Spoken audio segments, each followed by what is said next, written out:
So I had to remake this video because YouTube said my videos, or any video really, couldn't be longer than 15 minutes. And like I said in my first video, I have no professional editor or computer or laptop, so I'll try to make this as short as possible, guys. It's a really long story, kind of, and I stammer a lot during this story, so it might take a while. So yeah, this is my second time filming this. I'm kind of mad, but I'll repeat everything I said, but just a shorter version, only so that it can fit on the internet. So of course from the title, you can see we're going to be talking about anxiety and depression, and it's my story.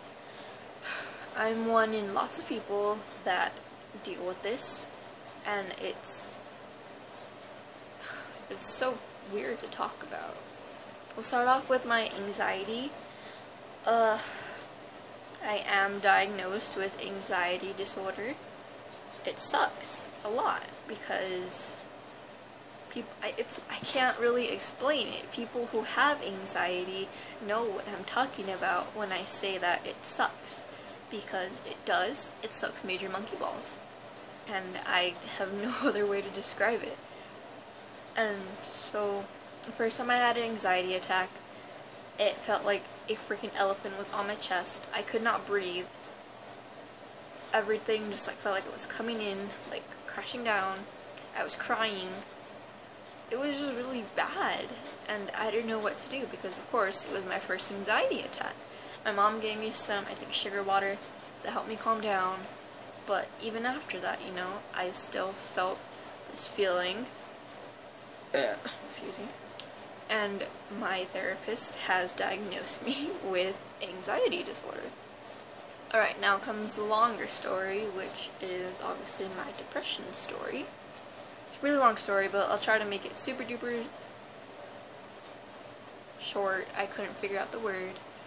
And if I tear, I'm sorry. If I don't tear, it's because I teared and cried in the other video that is longer than this video. So, 6th or 7th grade, my mom had a boyfriend that I became very close to. He was my best friend, and I called him my stepdad. Even though he wasn't legally my stepdad, I still called him stepdad. I felt so close to him, you know. He really was one of my best friends. I remember it was my mom, me and my little sister. We went to Knott's Berry Farm for the first time. None of us had been there. And it was just a fun experience, you know, to walk around, see all the rides, ride some of the rides, because at the time I was too scared to go on anything. And it was just like a really cool experience. And I remember the next day we went to Long Beach, California, and it was really like calming to get away from the Arizona heat and just like things that we were dealing with at home. And it was just like a nice, soothing time. So a couple weeks after we had gotten back to Arizona from California, my mom had gotten a call saying that my mom's boyfriend at the time had gotten a heart attack. He wasn't in good condition. He was on the machines at the time. He wasn't breathing on his own. And for a middle school child to hear that, and an elementary school, my sister, it was devastating, you know. We cried, obviously, because we're sissies. Just kidding, we're not sissies. It was just emotional. And it was just, like, bad. I think either a couple months or a couple weeks later, we had gotten the news that he was doing a lot better. He was breathing on his own, and that they were going to take him off the machines. So, of course, I was like, rejoice, rejoice, music, fun times, rainbows, unicorns, all that other good jazz. And then, a couple weeks or a couple days after that,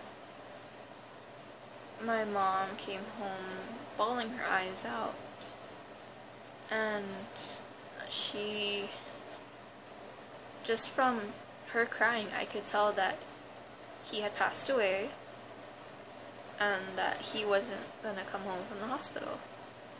And it was just really devastating, you know? I remember going to the bathroom and just sitting there and crying, you know, and telling myself, this isn't real, this isn't happening, this isn't real, you know? I was in denial at the time. But then, within a couple minutes, reality did catch up to me, and I realized that he did pass away from another heart attack, and it was just horrible. March of this year would mark 4 or 5 years that he has been gone. I'm not a big cemetery person. I'm scared of cemeteries, so I don't really get to see him, but I do know that he is in a better place now, and that he didn't really deserve to leave at such a young age, you know? He was probably only 30-something. I don't even remember. So yeah. So, a couple years later after that, I had lost a lot of family members also. And it was just really devastating for me, you know, to know that all these people were passing away and not here physically anymore, and I couldn't talk to them anymore. I couldn't visit them because I'm also scared of cemeteries. Oh wait, I already said that, oops. Oh, I'm scared of hospitals, by the way.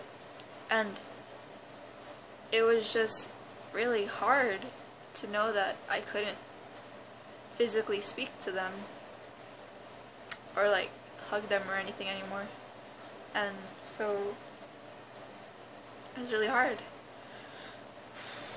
So somewhere towards the end of 7th grade or beginning of 8th, I began to self-harm. I remember the relief that it gave me, and from all, like, just from everything that I was going through at that time, relief was the main thing that I wanted.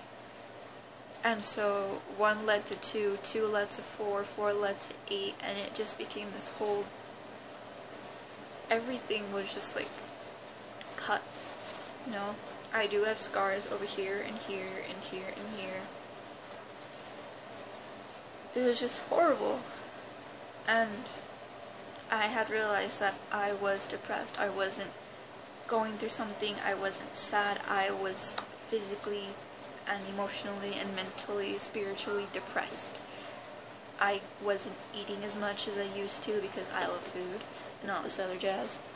And so yeah, it just got to that point where I felt the need to hurt myself in order to carry on with my social everyday life, you know? It was bad.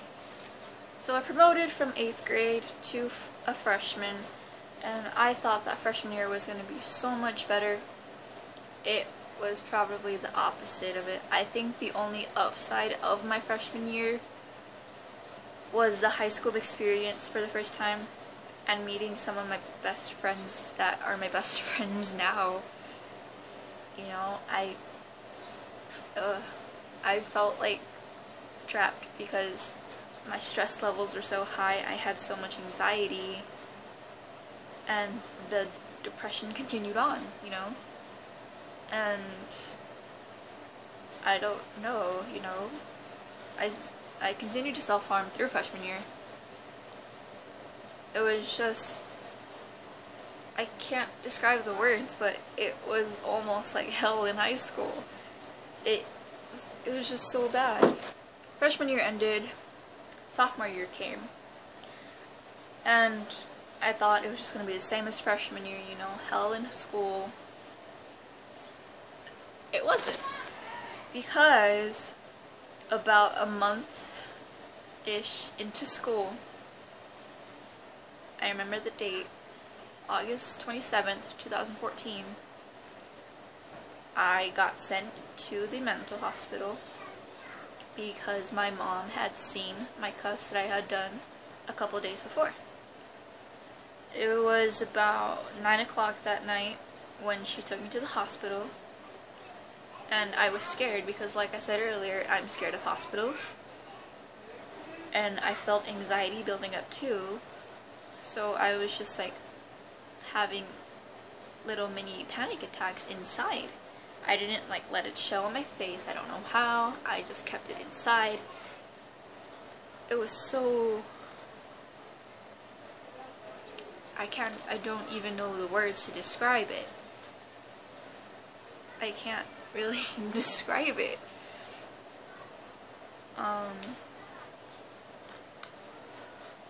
So when I got to the hospital, we had a choice between CRC or the emergency room. I chose the emergency room just to make sure, just to like do like evaluations and stuff. I ended up staying the night in the ER. It was weird and kind of scary too.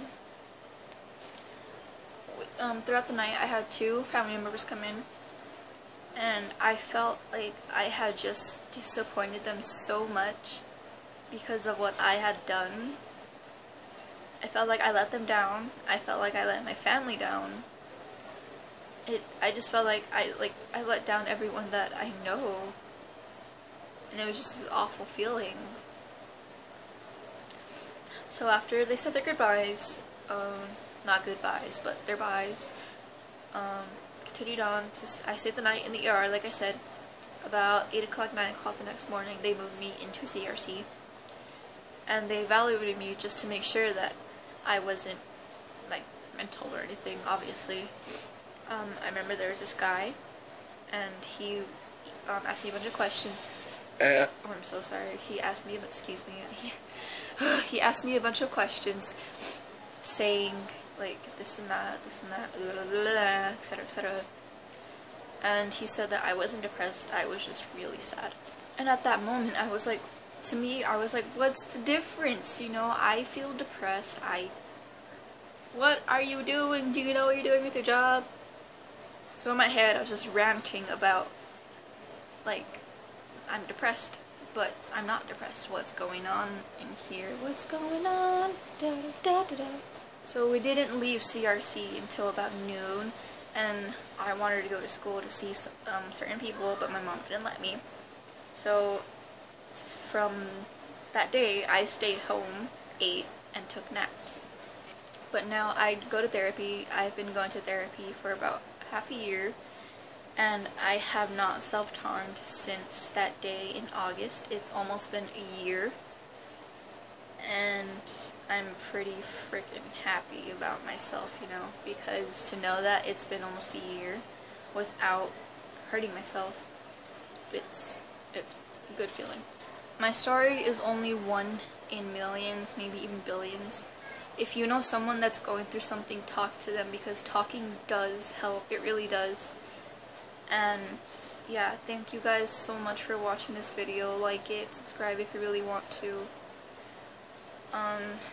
Yeah, that's all I have to say. Thank you guys. Peace, keys.